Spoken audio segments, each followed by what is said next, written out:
The invisible killer nurse. They called it Ward B6. It was my first time in such a house, a mansion, really.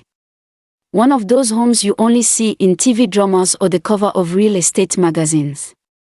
From the golden lights dripping from the ceiling to the white rose staircase winding into the upper floors, Emilia's home wasn't just beautiful, it was intimidating. Marble floors, silent chandeliers, polished glass, a faint scent of fresh lavender and old money. I stood by the grand entrance, holding my breath like a tourist at a sacred temple. "Don't be shy," Emilia smiled, lightly touching my elbow.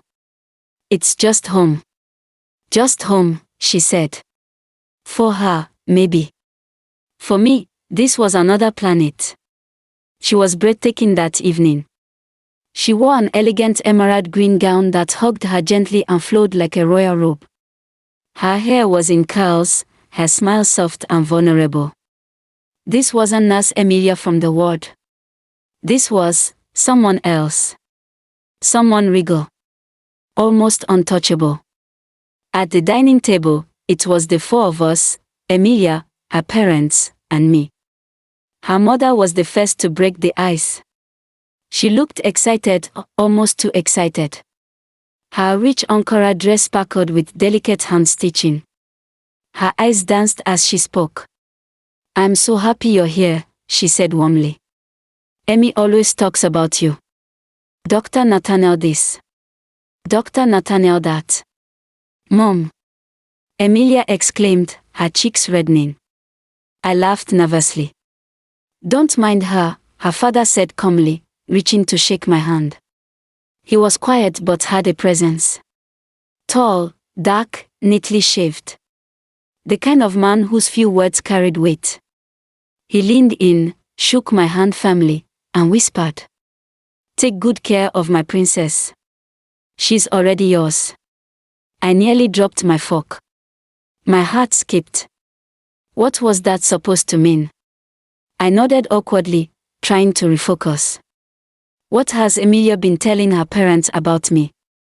I came to this hospital on assignment, a hidden investigation, a personal mission to catch a silent killer. Not to be anyone's son-in-law. But the dinner moved on.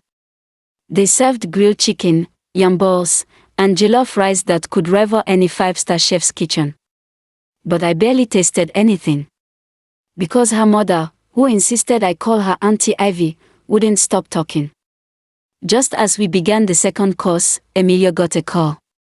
She excused herself to the hallway, promising to return shortly. Now it was just me and her parents.